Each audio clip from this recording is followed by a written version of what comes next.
Bom, boa noite. Nós hoje estamos recebendo o professor Alex, que é professor da... O Gabriel vai fazer a apresentação devida, né, da Universidade de Brasília, de Filosofia, mas um dado muito importante que é atualmente o diretor do Museu da Inconfidência de Ouro Preto. Está cuidando lá daquele tesouro que é o Museu da Inconfidência. Então, eu queria dizer para quem está presente, quem vai nos assistir pela internet, né, que é um prazer e uma honra receber Alex aqui hoje. E eu passo... nesse programa, que é Filosofia e Literatura, né, coordenado pelo Gabriel Xavier, a quem eu passo a coordenação. Bem-vindo, Alex. Obrigado. Bom, obrigado, professor Jacinto. Boa noite a todos e a todas. Então, a gente começa nosso terceiro encontro do ciclo Filosofia e Literatura com a palestra do professor Alex Calheiros, que é graduado em Filosofia, doutor em Filosofia pela USP, com tese sobre cinema italiano, orientada pela professora Marilena Chauí, e professor de Filosofia Política do Departamento de Filosofia da Universidade de Brasília e atualmente também professor do Departamento de Filosofia da UFOP, da Universidade Federal de Ouro Preto. Atualmente, como o professor Jacinto já mencionou, o professor Alex é diretor do Museu da Inconfidência. É um prazer te ter conosco aqui no ciclo de Filosofia e Literatura, Alex. Passo a palavra para ti. Obrigado, Gabriel, e obrigado, Jacinto, obrigado pelo convite para vir falar aqui hoje nesta casa, né? Casa importante para as letras mineiras, né? E, portanto, brasileiras, né? Eu preparei uma fala aqui, né, seguindo um pouco as orientações do anfitrião, aqui, que é o Gabriel, né, que me pediu uma fala sobre, ao mesmo tempo, filosofia e literatura, né, que tivesse inicialmente um tom também introdutório, mas que entrasse em algumas questões mais a fundo. Eu vou fazer algumas traições, né, porque eu escolhi um cineasta, que é o Pasolini, embora, quando ele foi perguntado uma vez por um jornalista francês qual que era a profissão, como deveriam se referir a ele, já que ele era cineasta, poeta, etc., ele disse escritor, né? Então, mas, curiosamente, eu vou falar um pouco sobre o cinema do Pasolini, que é um cinema que, a bem da verdade, é bem antiliteral. Eu vou explicar um pouco sobre isso, eu vou pedir um pouco a paciência de vocês, eu vou fazer um texto, isso aqui está um pouco... Acho que é assim. Um texto, eu acho que não é longo, né, mas eu vou fazer uma primeira parte, eu juntei duas partes, uma primeira em que eu vou fazer uma parte mais introdutória, mas que eu já falo da relação entre o Pasolini e a tragédia, então eu vou focar aí na Medeia e no Édipo, e depois eu vou falar mais especificamente sobre a Medeia. Né? Então, na verdade, isso faz parte de um texto maior que eu estou desenvolvendo aí há algum tempo, né? Então, me desculpem se tiver alguns lapsos. Mas, bem, então vamos lá. Pier Paolo Pasolini é um intelectual italiano morto no dia 2 de novembro de 1975, supostamente assassinado por um jovem da periferia romana que poderia muito bem ser um dos seus personagens. Ele é mais conhecido entre nós por sua atividade cinematográfica, por vezes por sua obra literária, e eu diria que até agora bem mais, né, porque a gente tem traduzido aí nos últimos anos algumas obras que não existiam, do Pasolini em português, e mais raramente por suas ideias. Autor de filmes e romances ainda hoje muito lidos, sua obra, desde sempre múltipla, perpassa o cinema e a teoria do cinema, a literatura e a crítica literária, a poesia, o teatro e a ensaística, alcançando a crítica moral e a política. As atividades de Pasolini, no entanto, vão muito além do âmbito propriamente artístico, como facilmente poderíamos supor, porque ele foi talvez um dos intelectuais mais lúcidos e críticos do nosso tempo. Pasolini foi, acima de tudo, um homem inquieto e incômodo, podendo certamente ser alinhado àqueles que fizeram uma crítica radical da cultura, para além dos meios expressivos de que se utilizaram. Ponto de partida e ponto de chegada de um projeto intelectual em sentido pleno. No dia do seu enterro, o escritor Roberto Moravia, diante de amigos e fãs comovidos e chocados pela brutalidade, mas também pela covardia de seu assassinato, disse enfaticamente que aquele dia haviam matado um poeta. Mas poetas, como todos sabem, nascem poucos. No máximo, 1 ou 2 durante um século, continuou Moravia, né, dizendo. Foi um discurso conhecido, muito emocionado. Eu diria mais. Né, eu diria que um grande intelectual foi morto naquele dia. Intelectual inquieto e incômodo. E eu digo intelectual, não é à toa. Né, eu queria marcar aqui o que o próprio Pasolini diz sobre o intelectual. Tem um famoso texto dele, chamado Romanzo dell'Estrade, né, que foi um texto muito conhecido porque ele faz uma série de denúncias políticas da Itália, né, um pouco parecido com o que aconteceu nos últimos anos no Brasil. Então ele diz: eu sei quem jogou a bomba em Piazza Bologna, eu sei quem fez isso, eu sei quem articulou um golpe de Estado, aliás, vários golpes. Ele vai falando, fazendo uma série de denúncias muito pontuais e muito claras para a Itália ali dos inícios dos anos 70. Daí, no final, ele fala assim: eu sei, mas eu não tenho provas. Eu não tenho nem mesmo indícios, porque eu sou um intelectual. Né? E daí a gente quase frustra, porque fala assim: como assim, né, um intelectual não tem provas sobre aquilo que ele está fazendo a denúncia de coisas que são tão palpáveis, né, para a política, para a cultura italiana daquele tempo. E daí ele diz: porque um intelectual vê ordem onde parece reinar o caos, né, vê razão onde parece não ter lógica, lê nas entrelinhas. Ele fala: porque eu imagino tudo o que está acontecendo. E assim como eu imagino, há outros que também imaginam. Então, queria que vocês entendessem a acepção de intelectual no Pasolini, muito diferente do que a gente costuma pensar que é um intelectual, que é, né, alguém que tem um conhecimento lógico, demonstrativo das coisas. E, né, aqui eu estou apostando na ideia de um intelectual que usa a imaginação, né, para pensar a realidade.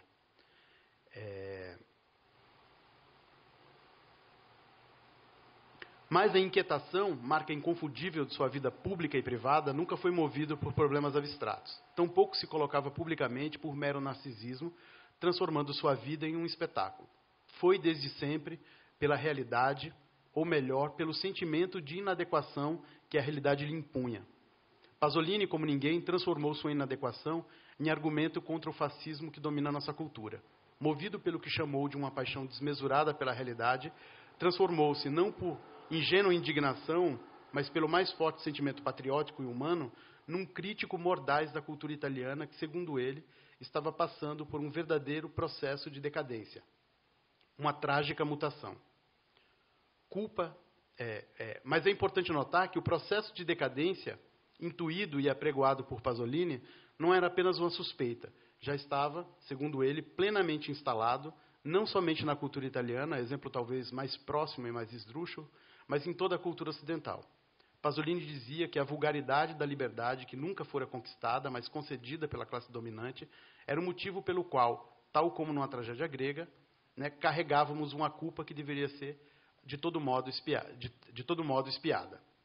A decadência que Pasolini viu em nossa cultura era tão radical e violenta, mais radical e violenta que aquela, por exemplo, efetuada pelo fascismo e pelo nazismo, que ele acreditava talvez já ser muito tarde para que algo ainda pudesse ser feito.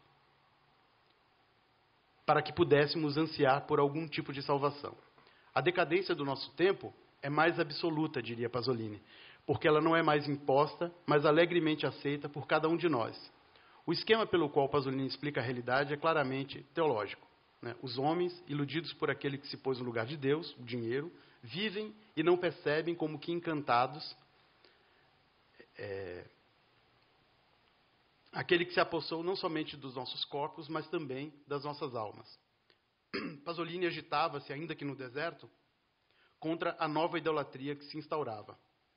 Coragem era a virtude desse italiano que, por amar o seu tempo, tornou-se justamente inimigo dele. E como um mártir, foi morto por tudo aquilo que disse e que ainda poderia dizer. A linguagem, então, tornou-se a mais importante questão da sua trajetória, a impossibilidade de se comunicar, melhor dizendo, com seu tempo, apesar de toda a sua lucidez, fez com que ele encontrasse outra forma de estabelecer relação com o mundo. Pasolini mergulhou, então, numa dimensão mítica, religiosa, sacra, para poder escapar desse monstro que tudo quer possuir. A paixão desmesurada pela realidade, eu diria, foi a sua religião. Né? Há uma famosa passagem na Medeia, em que ele diz: tudo é sagrado, e a natureza não é natural. Né? É interessante aqui para a gente que é da filosofia, porque o Pasolini acaba com essa distinção entre natureza e cultura, para dizer que, né, tudo que a gente acha que é natural, na verdade, é cultural. Né? É culto, né? Nesse sentido de sagrado, é culto, portanto, é cultural. Assim, já de início, ouvimos na voz do centauro, no filme Medeia, o problema que, de algum modo, Pasolini desenvolveria em toda a sua obra, especialmente aquela da maturidade, a época trágica em que vivemos. Medeia, assim como Saló, pontos altos de sua obra, foram pessimamente recebidos na época de sua exibição. A crítica mais engajada disse do primeiro que era arcaísta, evasivo e espetacular.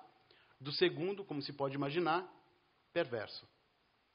Mas, para além do fato de Pasolini ter sido sempre mal compreendido, a crítica, naquele momento, não levou em conta o que ele sempre deixou muito claro e que explicita justamente a lucidez de seu projeto contra toda evasão e contra toda perversão. Tanto na Grécia quanto na República de Saló, lugares nos quais o autor ambienta seus filmes, não servem à história por um desejo de evasão do tempo presente, como quis a crítica, mas apresentam uma tentativa de representação das questões mais candentes do seu tempo.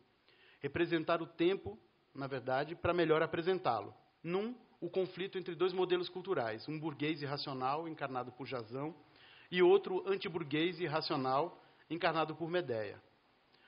Noutro, a radicalização desse processo em que não há mais oposições, ao representar um mundo no qual as forças, inclusive toda forma de resistência, já foram subjugadas. Descrença na razão, na gramática e na história. São essas as premissas da explicação que Pasolini dá ao momento presente italiano. Num e noutro, ficou para trás o que restava ainda de uma vida sadia, e assistimos ao prelúdio da tragédia que se tornou a vida. O itinerário de Pasolini, desde a sua obra poética, em dialeto friulano, é um itinerário de descrença na razão, como eu disse, né, na gramática e na história, apostando no irracional, pré-gramatical e pré-histórico. É um adensamento da crítica à cultura ocidental, apresentando um contínuo afastamento da linguagem e uma gradativa aproximação da sacralidade da comunicação arcaica. Curioso, por causa da sua origem literária, o cinema de Pasolini é absolutamente antiliteral, não verbal, notadamente em Medeia. Uma das mais belas vozes dos anos 50, daqui a pouco eu vou falar mais sobre isso, que aparece no filme quase muda, né? De uma mudez, para falar, a gente estava falando agora há pouco de Agostinho, eloquente. Né? Então é uma mudez eloquente. Em Saló, mais radical, toda a linguagem é normativa, serve apenas para antecipar aquilo a que os prisioneiros devem se submeter. Sabemos que Pasolini se encantou pelo cinema justamente por seu caráter pré-gramatical, por sua capacidade de produzir uma comunicação primitiva, violenta e bárbara. As formulações mais consistentes de Pasolini acerca do específico cinematográfico encontram-se num livro de ensaios teóricos chamado Empirismo Herético. Escrito na mesma época em que Christian Metz iniciava suas pesquisas teóricas em semiologia do cinema, dizendo que o cinema seria uma linguagem sem língua, Pasolini irá mais adiante postulando e provocando um debate acirrado de que a língua do cinema, ou seja, o código utilizado pelo cinema para comunicar-se, era a própria realidade, ou quase, né? Ou quase ela. A proposta de Pasolini era, portanto, uma radicalização da utopia neorrealista, de narração da realidade por um processo basicamente privado de mediação. No cinema, para dizer de uma vez, o espectador decodifica as imagens fílmicas com os mesmos parâmetros com os quais decodifica a realidade. Isso é interessante porque o Pasolini está no meio do debate do estruturalismo. Né? Então, os estruturalistas estão dizendo, não, nós somos linguagem, né? Você tem Lacan, você tem... Né, uma série de gente fala assim, não, né, a nossa primeira relação com o mundo é com a imagem. Quando nós nascemos, a primeira coisa, nós vemos, nós não falamos. Né? E daí ele dizia, então, mais do que a filosofia ou a literatura, por isso um cinema antiliteral, né, porque tanto a filosofia, sobretudo a filosofia, mas a literatura, eu preciso de um código de decodificação, que eu preciso de uma certa abstração, né? Eu preciso transformar aquilo que eu vejo, aquilo que eu penso, num código, né, num código linguístico. Ele falou assim, com o cinema não, né? Então, com o cinema, quando eu filmo, eu quero mostrar a realidade, eu falo da realidade mostrando a realidade. Tem uma passagem famosa, que não foi filmada, que é uma espécie de sketch, né, com o Totò e o Ninetto Davoli, né, dois grandes atores do Pasolini, em que o Totò faz um professor de cinema e o Ninetto faz um estudante de cinema. E daí o Totò então pergunta para o Ninetto, fala assim, Ninetto, a Niné, né, bem em dialeto romano, você sabe o que é o cinema? Aí ele fala assim, o cinema é o cinema. Aí ele fala assim, é o que diria o Godard. Aí ele falou assim, mas o Godard é um dos nossos, né? Aí ele fala assim, então vamos para a rua e eu vou te mostrar o que é o cinema. Então ele fala assim, então o cinema é isso, eu me represento e você se representa, né? Então, para o Pasolini, esse código quase privado de mediação, né, na verdade, é a melhor forma, né? Então, na verdade, que o Pasolini tem um certo, claro,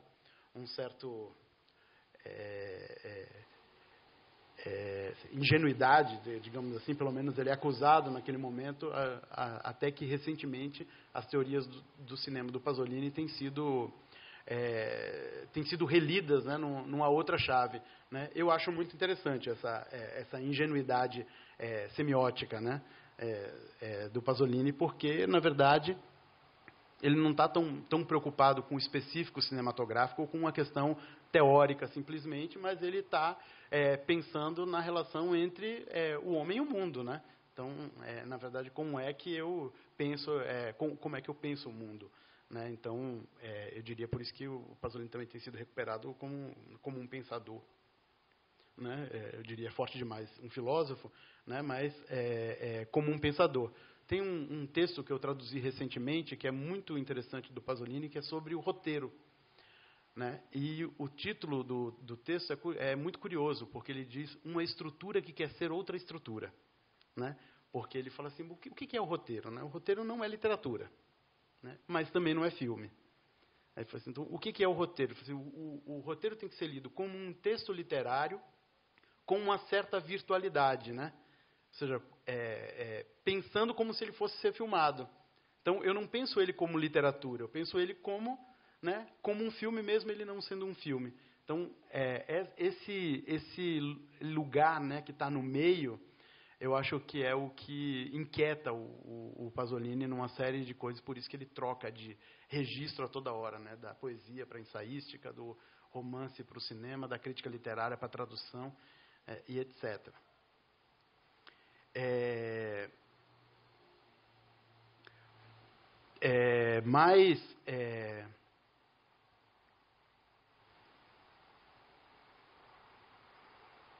Então, o espectador decodifica as imagens fílmicas com os mesmos parâmetros com os quais decodifica a realidade.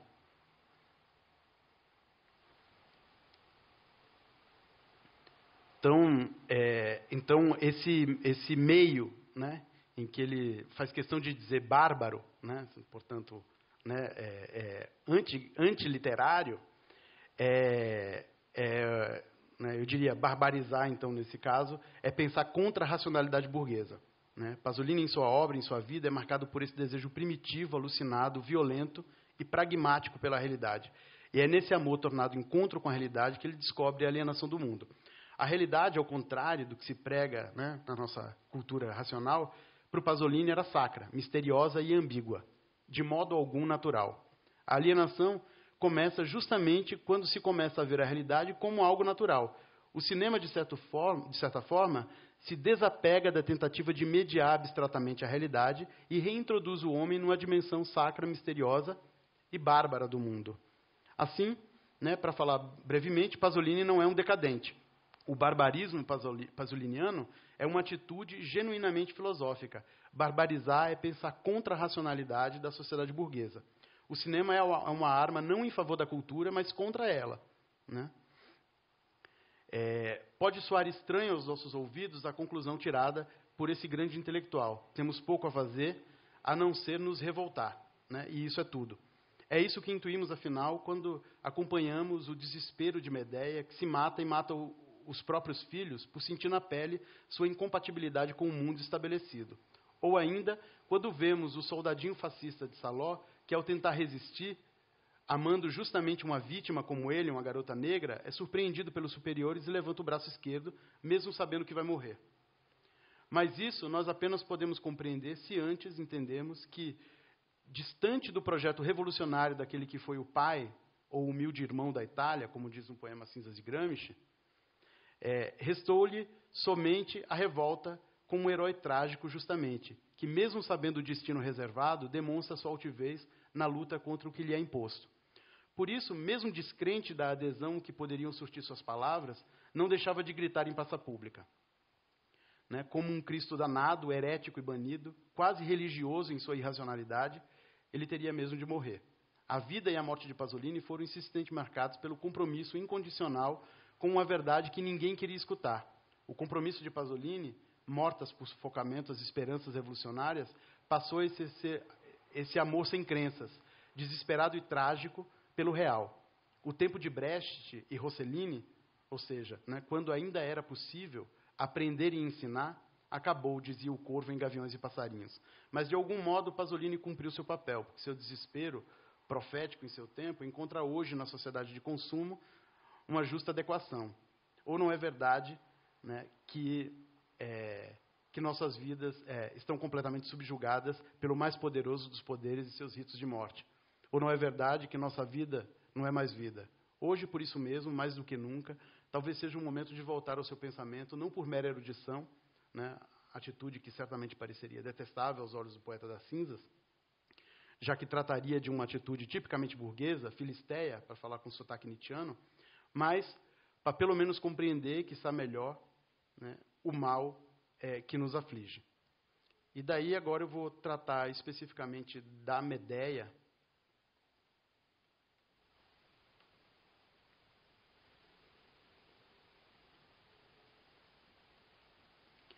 Bem, o que eu queria mostrar até aqui é que tem um esquema, né, de pensamento do Pasolini que eu diria está muito alinhado com o pensamento trágico, né? Agora, para fazer isso, o Pasolini faz algumas escolhas, né, obviamente. Né? E eu acho que o Medeia é um filme, nesse sentido, superior, eu diria. Né? Então, não há dúvida sobre a presença perene e a importância dada às mulheres na obra e na vida de Pasolini. Daqui a pouco eu vou falar por que as mulheres. Né? Então, tem uma expectativa de liberação do Pasolini com relação aos movimentos feministas, mas que ele acredita também já estão fadados ao fracasso também. Então, né, tem aí uma figura trágica que ele está vendo. Não é como os outros que já foram derrotados. Né? Então, essa ainda vai ser. Então, no corpo da mulher, Pasolini consegue ler, né, exercício de uma filologia inusitada, as marcas das transformações que estavam ocorrendo de modo acelerado e, para ele, irreversível na cultura italiana. E eu digo uma filologia inusitada porque isso é uma coisa também a se desenvolver, porque o Pasolini, né, tem um texto famoso que chama Contra os Cabelos Compridos, né, contra os hippies, né, que naquele momento ali em 68, quando estava todo mundo entusiasmado com esses jovens sorridentes que pregavam o amor e etc., o Pasolini falou assim, olha, não, parece que não é bem assim, são filhos de burgueses, etc. E daí ele faz, né, um famoso discurso contra essa suposta liberação que parece que os anos 60 estão começando a viver. E é muito curioso, porque ele pega uma mesma cena de um telejornal, em que aparecem os jovens numa praça, eu não sei se é em Londres ou se é em Roma mesmo que ele vê, e daí onde os jornalistas veem essa juventude, né, esse viço, essa alegria, ele só vê decadência. Né? E daí ele fala do modo de falar, do desaparecimento da linguagem, do sorriso, né, exagerado e etc. E daí ele faz uma descrição praticamente desses jovens como monstros. Né?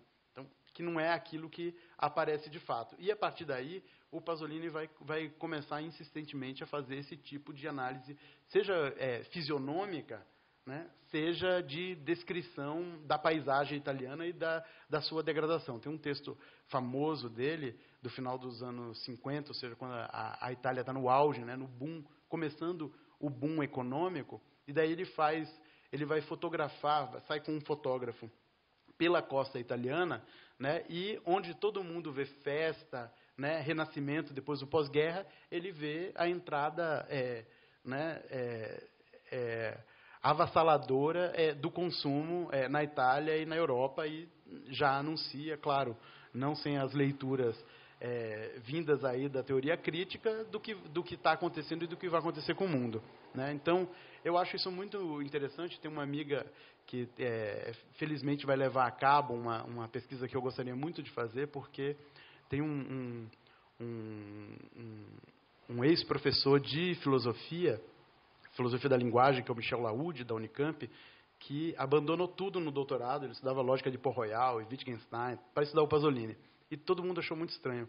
Não é nada estranho, né? Não é nada estranho. Se você lê o segundo Wittgenstein, né, você vai dizer, o Pasolini estava pensando exatamente as formas de vida, né, os gestos, as formas culturais, como modo de descrever, né, a realidade. Então, na poesia,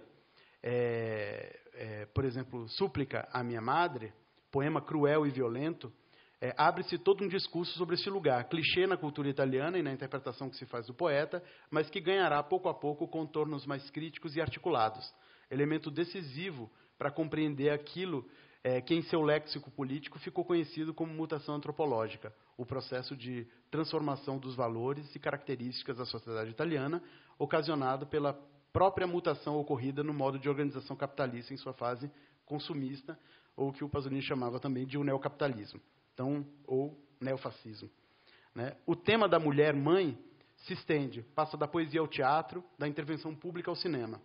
No cinema, aliás, é onde elas são inesquecíveis e marcaram para sempre nosso imaginário, como a Anna Magnani em Mamma Roma, Silvana Mangano em Teorema e Édipo Rei, né? E Susana Pasolini em Evangelho Secondo Mateu e, finalmente, Maria Callas em Medea. Medea, parece-me, é um ponto alto, coincidente com uma série de reflexões que Pasolini vinha articulando sobre o papel da mulher na sociedade italiana contemporânea. Aliás, o papel da mulher não vem a reboque, em meio à mutação em curso, mas serve de contraponto às transformações que estavam ocorrendo na sociedade italiana em todos os seus âmbitos. A mulher, talvez, então, seja a prova cabal da irreversibilidade do processo, dado que, na opinião de Pasolini, parece-me, seria o único grupo, praticamente, que, em meio à planificação cultural, mascarada de revolução dos costumes, estava, de fato, como ele dizem os jovens infelizes, vivendo um momento de tensão e liberação, mas que, misturado às pautas macropolíticas, estavam perdendo seu potencial político e, sobretudo, de resistência. A opinião de Pasolini sempre me intrigou, né? Ou seja, por que ele vê o que está acontecendo com as mulheres e ele fala assim, olha, elas de fato estão vivendo, né? E é claro, historicamente, né, ainda que os jovens também estivessem vivendo, os jovens sempre viveram isso. Em várias épocas a gente poderia falar em que os jovens são protagonistas num movimento de transformação social. E, sobretudo, se a gente pensa os homens, né? Então, ou seja, misturado aí, homens, ainda que a gente pense em uma revolução dos costumes, né, assim, como desse ponto de vista as mulheres nunca viveram. Então, assim, elas estão vivendo, de fato, um momento de tensão. Mas eu acho que ele era bastante crítico como as mulheres seriam engolidas pelas pautas dos homens, né? De fato, né, se a gente pensar classicamente os partidos comunistas, né, apesar dos grandes avanços ali na Revolução Russa, ou, né, pensar a liberdade sexual, também propagada, né, nas Europas do Leste, etc., os partidos comunistas, até muito recentemente, até o final dos anos 70, sempre achou que as pautas de gênero ou de raça eram questões privadas, né? Então, ou seja, o que sempre importou era a luta de classes, né? Então, muito recentemente, eu diria só exatamente a partir do movimento gay em São Francisco ou das lutas feministas nos Estados Unidos e na Europa que essas questões se tornaram, foram politizadas, né? Então, em 69, depois de Édipo Rei, e antes de Notas para uma Oresteia Africana, Pier Paolo Pasolini roda com Maria Callas no papel principal o filme Medea. Estes filmes, vale lembrar, compõem a chamada trilogia grega do poeta italiano e fazem parte de um conjunto maior de experimentações que conta com traduções, como a Antígona e a Oresteia, e a escrita de peças para o teatro, como Pílade e a Fabulazione. Isso é interessante, né, porque o Pasolini filma, né, faz três tragédias, né, uma que é um ensaio, que eu não sei se vocês já viram, mas a Oresteia Africana é belíssimo, porque é de fato um ensaio cinematográfico em que ele vai para um país da África e daí ele fala assim, essa história poderia se passar num país capitalista ou num país socialista, né? E daí ele vai para a porta da fábrica. E daí ele começa a identificar no meio das pessoas quem poderiam ser aquelas personagens e começa a fazer a descrição, né, das características dos personagens com as pessoas andando na rua, ou, né? É muito interessante.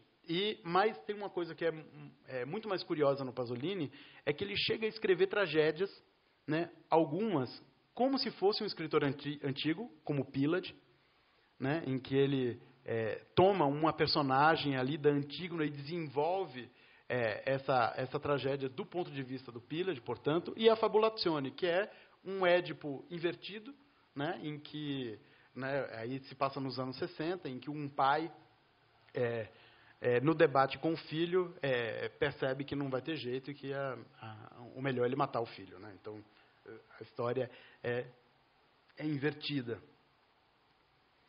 Denunciando que o tema do trágico, seja o antigo quanto o contemporâneo, toma uma importância difícil de não ser digna de nota. Ora, a tragédia, pelo menos na leitura hegeliana, é a representação de um mundo em transição, a passagem do arcaico para o moderno, e, claro, as dores que essas crises carrega e acarretam.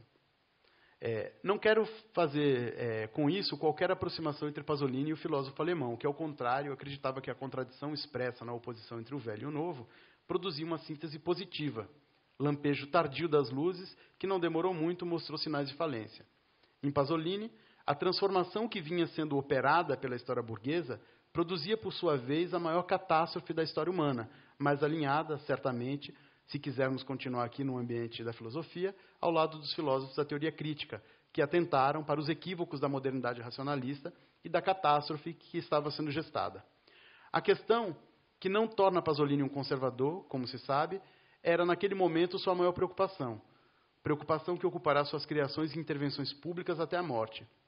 Curiosidade importante, voltemos ao ponto, em Medea, o próprio Pasolini declara, foi a primeira vez que ele escreveu o roteiro, já tendo escolhido de antemão a atriz que interpretaria a personagem.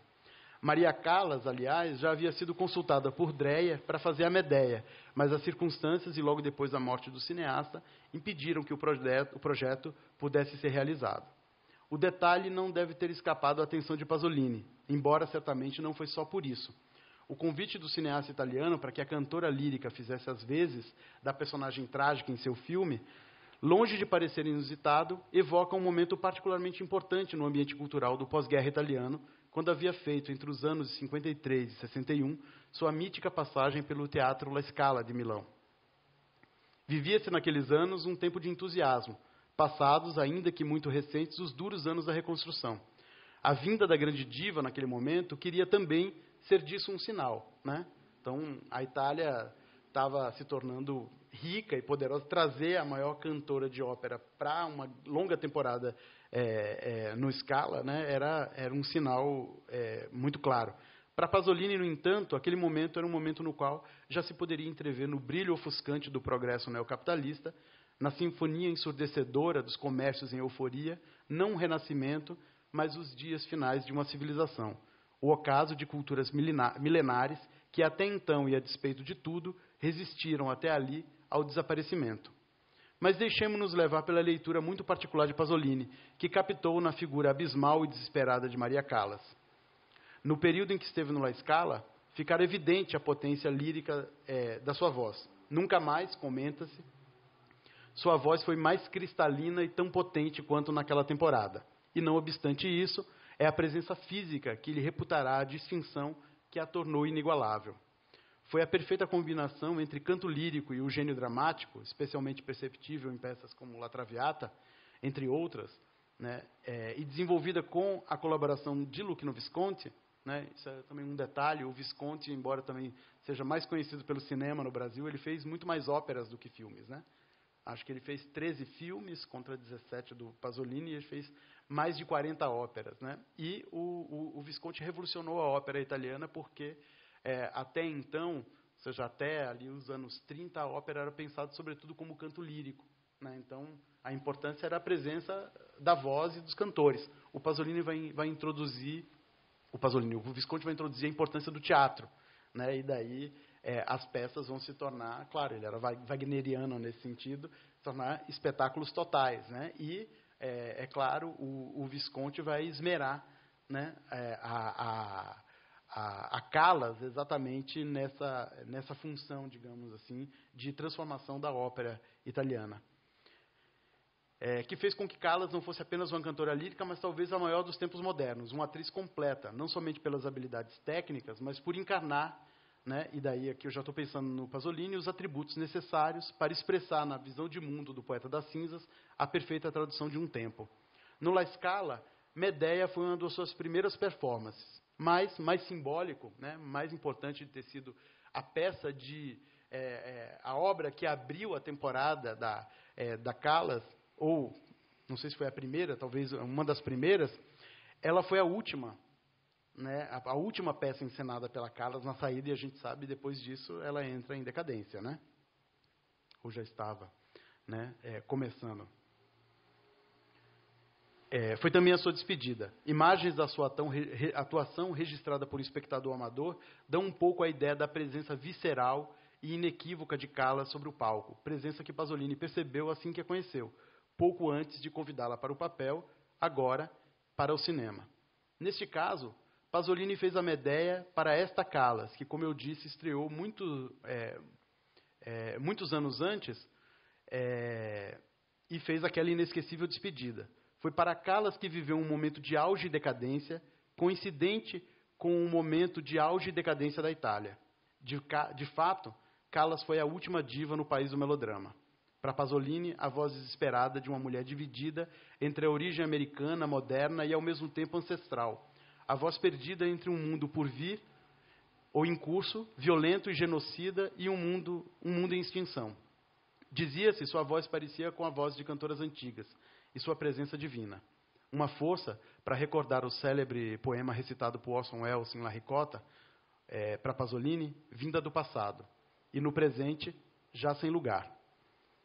O filme dirigido por Pasolini foi, por diversos motivos, né, um filme controverso na época de sua exibição, recebendo críticas, como recorda Massimo Fusilo, num livro célebre sobre o Pasolini, que chama La Grecia, né, ou La Grecia, secondo Pasolini, de toda a esquerda, especialmente da esquerda militante, que via no filme uma radical involução política, como eu já disse aqui antes, arcaíce e cetizante, acusando, por isso, de danunziano, querendo acentuar os elementos decadentistas, certamente constitutivos, mas não dominantes ou exclusivos da sua poética.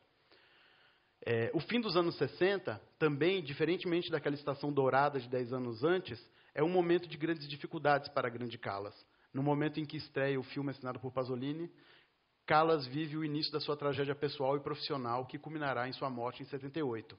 Uma Callas com a voz cada vez mais enfraquecida e derrotada pelo destino, em uma daquelas raras coincidências em que a vida imita a arte.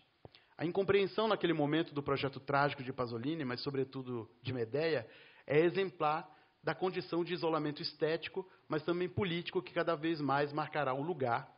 É também verdade que é um lugar desejado por ele próprio, mas ao qual também ele é relegado na cena intelectual italiana. A assim chamada trilogia grega radicaliza a visão trágica da contemporaneidade que o poeta vinha tenazmente construindo ao longo de toda a sua trajetória. Não apenas cinematográfica, vale dizer, mas de toda a sua vasta e diversificada produção intelectual. Medea parece assim encenar um ponto alto da posição marcante que Pasolini assumirá no debate público italiano nos anos seguintes. Aliás, em uma entrevista para a televisão, interpelado por um professor de história antiga que afirmava, um tanto pedante, que, embora surpreso, havia entendido Édipo Rei, mas que, ao contrário, em Medea, ele não teria entendido as razões do autor. Ali, Pasolini didaticamente revela que, em Medea, ele encena aquele que é o problema de todas as suas obras, ou seja, a contradição entre dois mundos em conflito. Como eu já disse aqui antes, um arcaico, mítico, religioso, outro moderno, consumista e racional. Paradoxal, um dos nós mais intrincados para a compreensão do projeto crítico pasoliniano talvez esteja justamente nessa conciliação não dialética da história, no qual o elemento conflitual ganha destaque, criando uma tensão necessária para o debate político nacional, herdeiro do Hegel-marxismo levado a cabo pelo projeto gramsciano, encenado pela esquerda italiana na figura do Partido Comunista. Paradoxal porque Pasolini, embora cada vez mais até o momento de sua morte venha se distanciando das posições hegemônicas assumidas pela esquerda italiana, tampouco rompe com a sua tradição e ideário. Melhor dito, talvez, na definição que ele próprio faz de si, um comunista dissidente.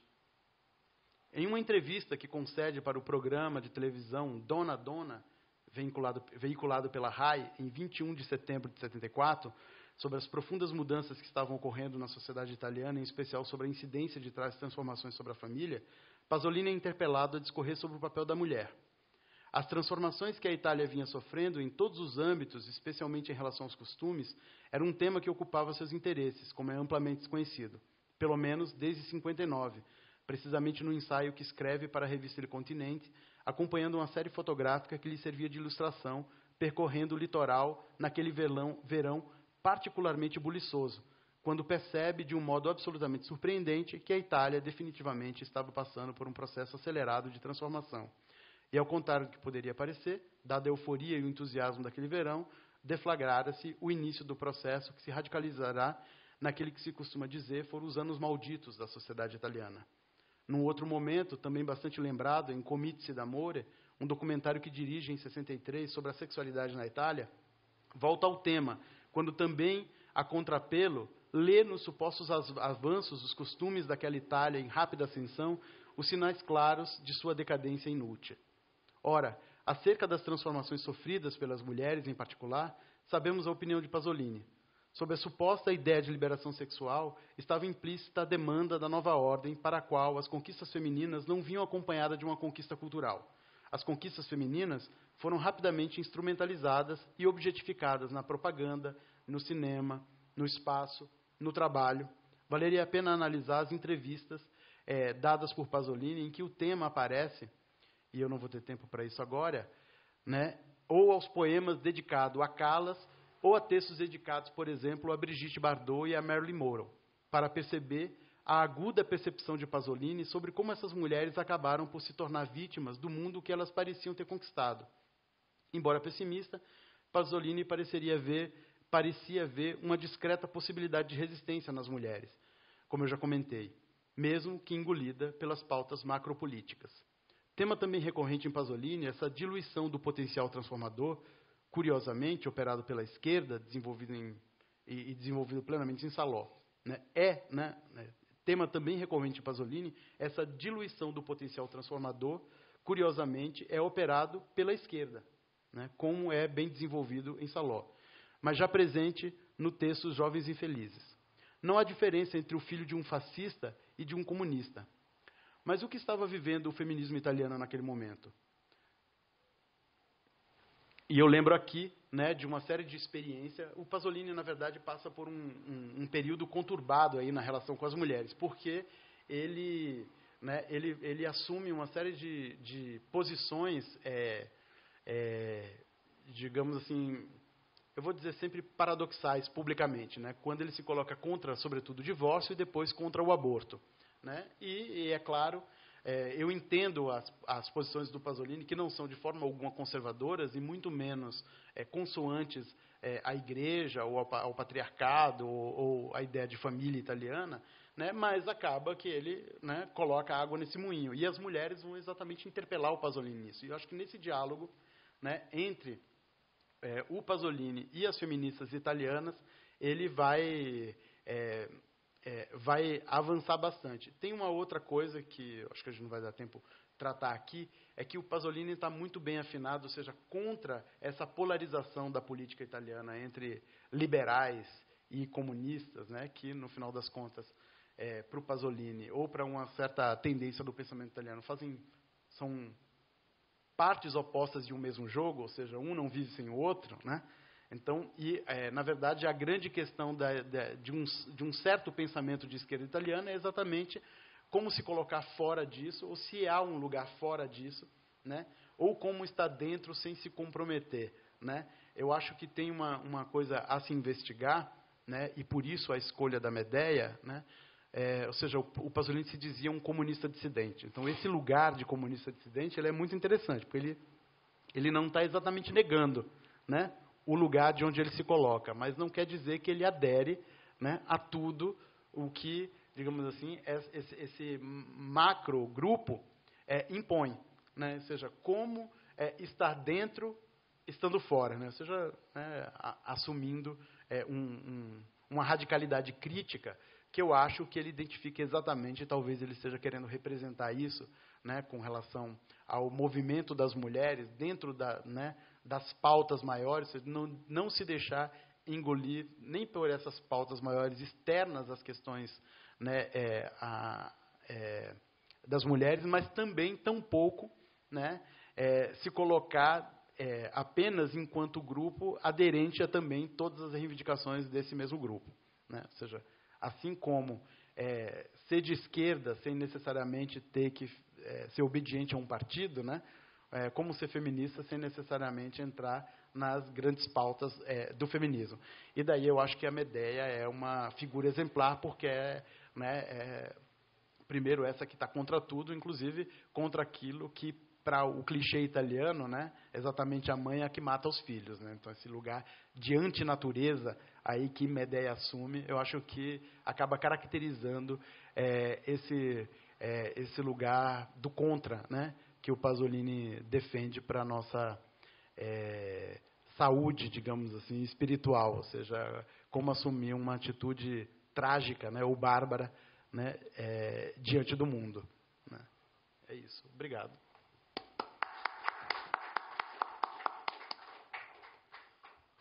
Muito obrigado, Alex, pela excelente palestra. Então, a gente abre agora para questões, dúvidas, intervenções, comentários. Bem, eu tenho uma questão, um comentário, na verdade, um pedido de esclarecimento.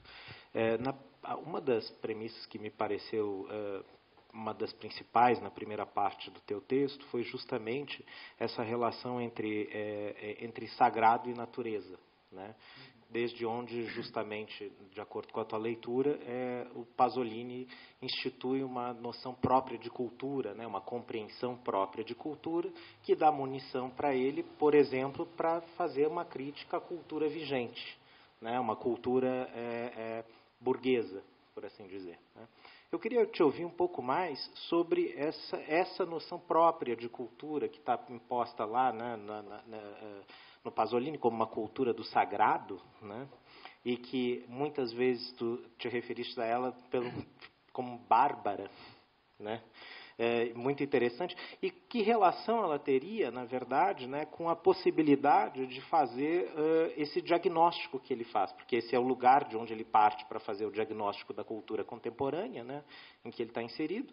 E, ao mesmo tempo, ele detecta nesse diagnóstico, muitas vezes tu chegaste a mencionar isso, né, uma certa relação com a teoria crítica da época, né, um certo diagnóstico, mas um diagnóstico diferente, a meu ver, né, o que costumeiramente a gente tem visto em teoria crítica, que é o de procurar um potencial emancipatório, né? O tipo de diagnóstico que ele faz é mostrando como a cultura vigente ela dissipa os potenciais emancipatórios, né? Então, ele está num lugar muito próprio, né, aparentemente, né?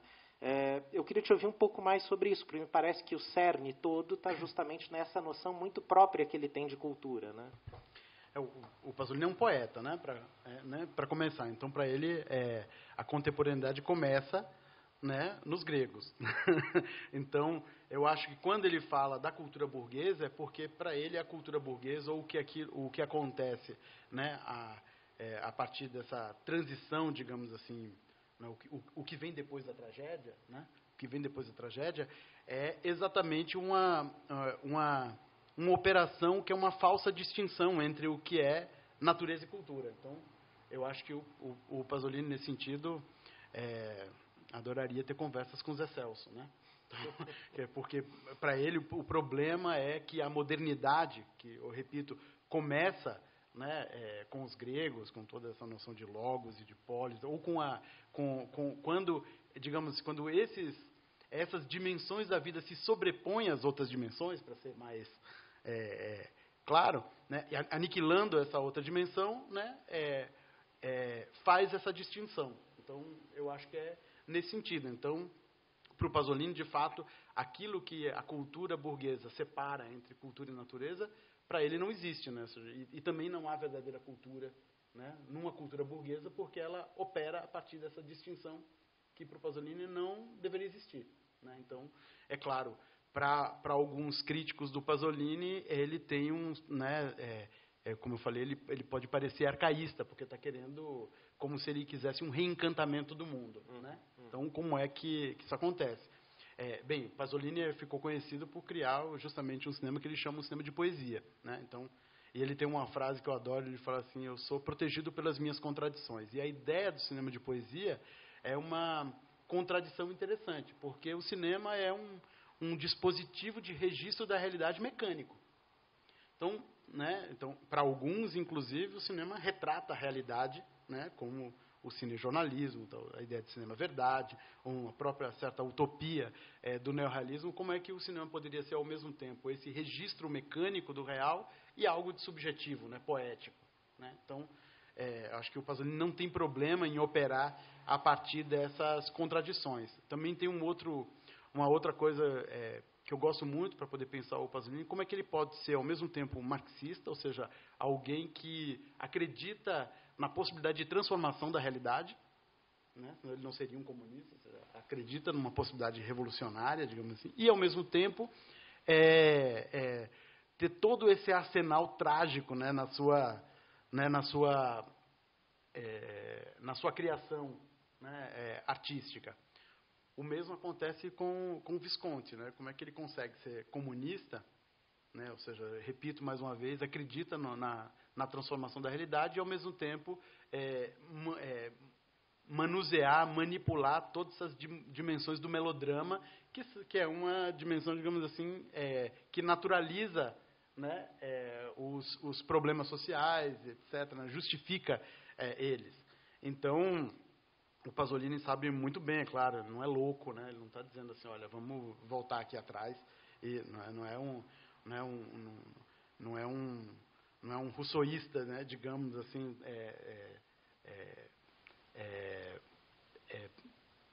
provocando ou propondo uma recusa da sociedade ocidental. Muito pelo contrário, ou seja, ele tá pesando na mão, carregando nas tintas, exatamente porque, como um bom comunista, a gente trabalha nas contradições, né? Ou seja, a partir da contradição da impossibilidade e da possibilidade ao mesmo tempo.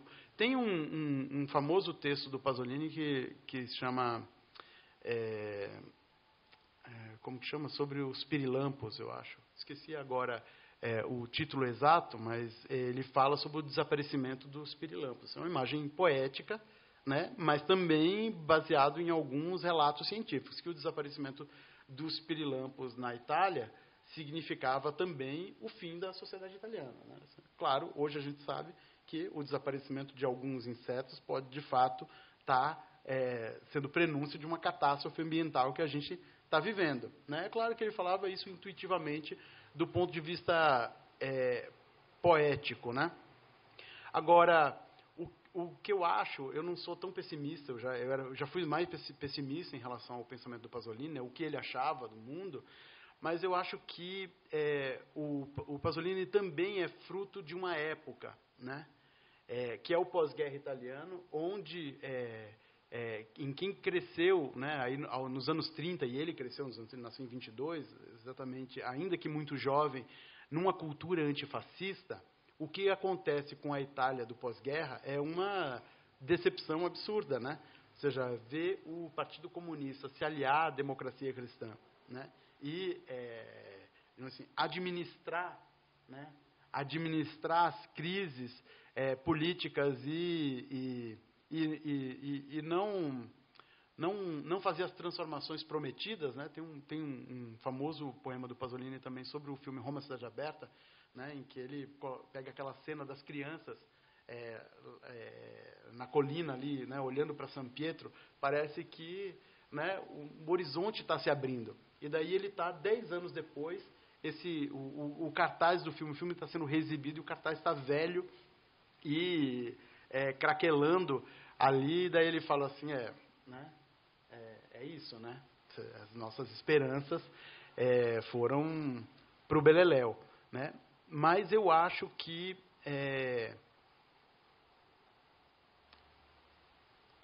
tem uma ideia de reconstrução no Pasolini, né? Ou seja, é como se é como na tragédia, né?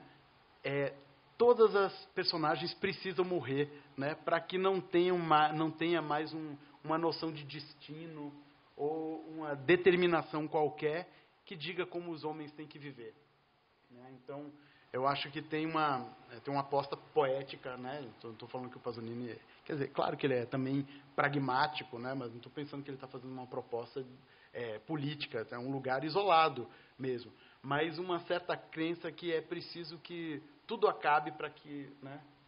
Para que se possa, de certa forma, partir do zero, né? Salvo engano, vocês que são greguistas aí, né? Vocês que são os helenistas, mas pelo menos na leitura mais tosca que eu poderia fazer do Hegel, a ideia da tragédia é exatamente isso, né? Uma encenação de uma transição de um mundo antigo para, né, para o que vem depois. E o mundo antigo, né, é um mundo dominado pelos deuses, né? Então, eu acho que tem uma posse de autonomia assim, no Pasolini. Ele tem, e daí eu espero te responder quando eu fizer essa citação. O Pasolini fala que só os idiotas acreditam que o mundo pode melhorar, né? O mundo sempre piora, né? Sempre piora. Ele falou assim, e é por isso que a gente tem que lutar todos os dias por mais direitos, porque se a gente não fizer isso, vai ficar pior ainda, né? Então, ou seja, como conciliar um certo assim, você ter esperança, mas também não ser um ingênuo com relação a essas esperanças, né? Ou seja, não é certo, né? E a crença na razão e no iluminismo é isso. Não é certo que a partir da ilustração o mundo vai simplesmente melhorar, né? O tempo e a história é descontínuo, né? A gente dá 2 passos para frente e 10 para trás, né? Às vezes 20 para frente e 1 para trás, e, né? É um pouco isso. Ou seja, eu falei ali um pouco antes do final, assim, é interessante que o Pasolini aposta ali na Medea no gesto conflitual, né? Ou seja, não é a síntese que interessa para o Pasolini, porque ele sabe que toda síntese é provisória, né? Então, é o conflito que interessa, é o conflito que move, né? E eu acho que ele está fazendo esse movimento. Ao se colocar num momento em que a esquerda toda se coloca a favor do divórcio, né, e contra o aborto, se colocar contra essas coisas sem ser católico e se dizer de esquerda e sem ser esquerda católica, né? Não é um comunista católico, tinha muito também, né? Ao contrário. Então, ou seja, tem esse lugar interessante do polemista, né? Como intelectual, de não ficar contente no lugar em que se está. Não é porque eu sou de esquerda que eu vou aderir a todas as teses ou eu vou desconfiar. Por exemplo, eu acho hoje fraca, né? Mas a argumentação, um dos argumentos dele contra o aborto é a ideia de que a questão é que as mulheres estavam reivindicando a propriedade sobre o próprio corpo. E daí ele encrenca com a ideia de propriedade sobre o corpo. Eu falei assim, bem, então se é propriedade, né, é uma reivindicação ainda por um valor burguês. É fraco, né, porque ele não está levando em conta, né, todo o sofrimento histórico das mulheres e, né, e que exatamente o não poder decidir sobre o seu corpo, né, assim, transfere uma sobrecarga, né, violentíssima sobre as mulheres. Então, aí as feministas, com razão, acusam o Pasolini de novamente estar defendendo a estirpe, né, os homens, etc. Ainda que muito disfarçado, também uma ideia de família e etc. Né? Ou poderia dizer até uma certa misoginia pela sua homossexualidade, que também não assim, eu não quero psicologizar, mas que também não é desprezível do ponto de vista das análises, né? Poderia também dizer isso, mas quando ele diz só um idiota acredita que o mundo pode melhorar, né? Essa é uma ideia de um avanço progressivo da sociedade, é interessante, né? Então, e porque ele diz logo depois, mas a gente tem que lutar todo dia para que ele não fique muito pior do que já está, né? Então, né, a ideia de ter uma relação muito gramsciano, né, de um otimismo prático, um otimismo, né, da razão e um pessimismo, não, quer dizer, o contrário, né, um otimismo prático e um pessimismo da razão, né, de desacreditar dos homens, mas não das lutas, né. Obrigado.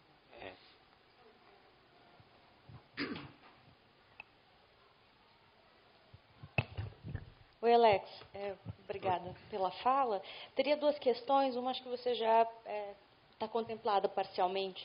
A primeira delas seria uma fala que você falou que o Pasolini fala, olha, eu sou protegido pelas minhas próprias contradições. Eu gostaria que tu explorasse um pouquinho mais, né, quais eram as posições do Pasolini a respeito do divórcio, do aborto e da família.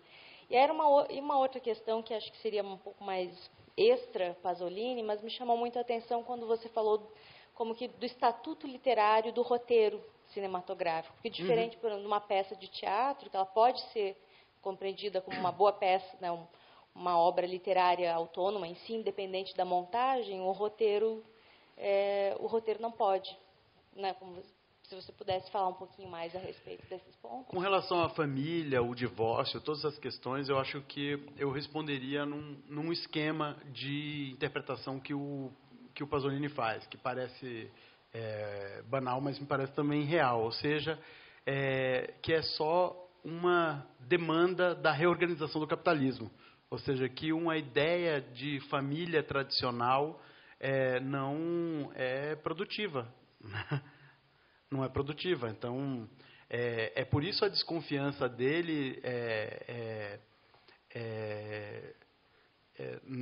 digamos assim, nas transformações que estão ocorrendo nos anos 60, porque é uma mudança pelo consumo, né?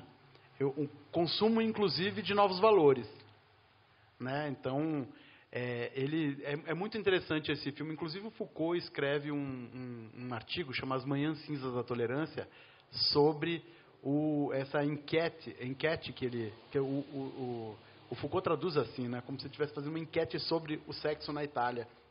Mas o título original italiano é Comizi d'amore, né? Então, um comizio, então é um banquete, né? É um debate, né? Um debate público sobre a sexualidade. E a conclusão que ele chega é que, aparentemente mais conservadores, os mais pobres são mais liberais.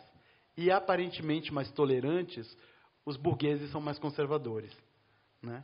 Porque ele vai dizer exatamente, eles vivem toda essa liberação como uma obrigação,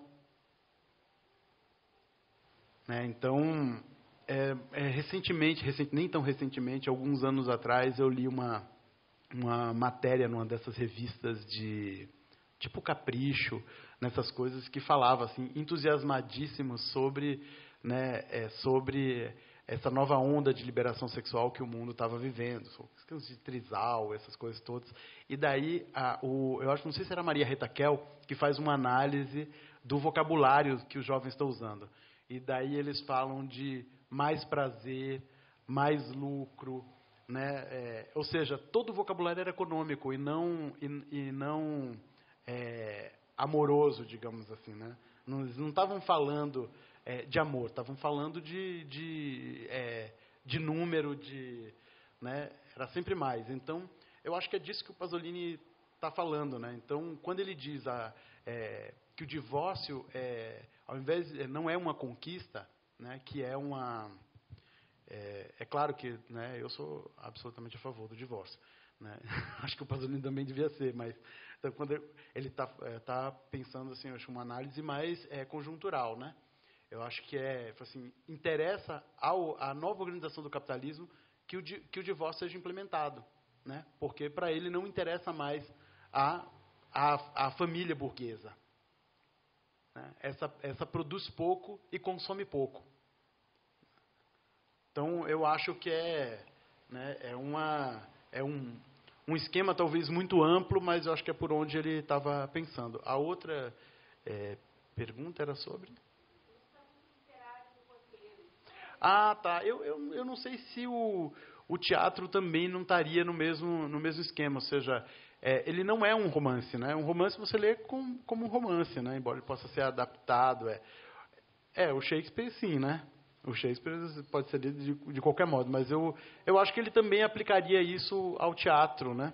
Ao teatro, que é cheio de marcações, etc. Ou seja, é um texto que é pensado não com o estatuto literário apenas. Ele tem que ser pensado com essa virtualidade, né? Ou seja, quando ele diz não só como ele está vestido, mas como deve ser...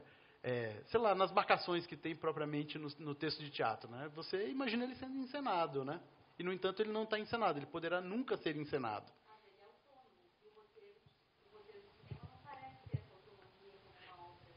O que ele está dizendo é que ele tem essa autonomia. Ele está defendendo a autonomia do texto, do roteiro cinematográfico. Ele fala assim, ele não é peça literária, mas ele também não é filme, né? E hoje em dia você tem muita gente pesquisando apenas o roteiro. Inclusive eu tenho um amigo, o Pablo, lá na Universidade de Brasília, que estuda roteiros não filmados, né?